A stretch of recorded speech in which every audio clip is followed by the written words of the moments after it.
Bol u leđima predstavlja jedan od najčešćih uzroka dolaska pacijenta na pregled magnetnom rezonancom.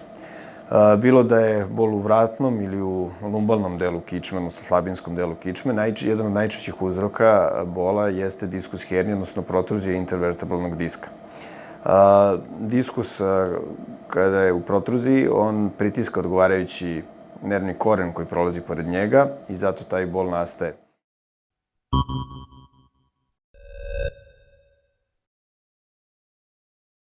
Magnetna rezonanca je definitivno najbolja metoda za dijagnostiku istog i apsolutno predstavlja svetski standard pregleda takvih pacijenata. Na osnovu ovog pregleda pacijent dalje se upućuje na dalji tretman ili kod neurologa ili kod neurohirurga ili fizijatra. Što se tiče pregleda nervnog sistema, magnetna rezonanca predstavlja apsolutni zlatni standard svuda na svetu. Prednost prva magnetne rezonance, sem što je izuzetno precizna, preciznije od svih ostalih, da kažemo, konkurentnih metoda kao što je kompjuterizovana tomografija, jeste što ne zrači. Tako da pacijent može da se pregleda apsolutno miran i može da se pregleda maltene svaki dan bez ikakvih štetnih efekata. Jedan od čestih uzroka pregleda na magnetnoj rezonanci predstavlja glavobolja.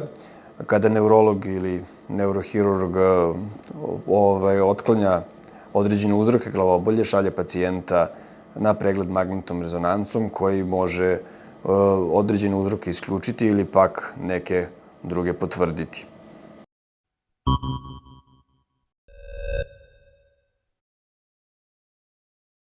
Ono što je jedan od noviteta da se na magnetnoj rezonanci može uraditi screening pregled, gde je obuhvaćen pregled mozga, kičme, abdomena i male karlice.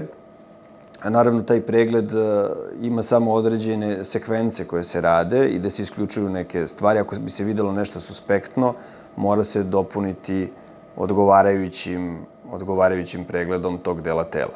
U poliklinici Ars Medica je dostupan i pregled magnetne rezonance sa anestezijom ukoliko je pacijent klaustrofobičan.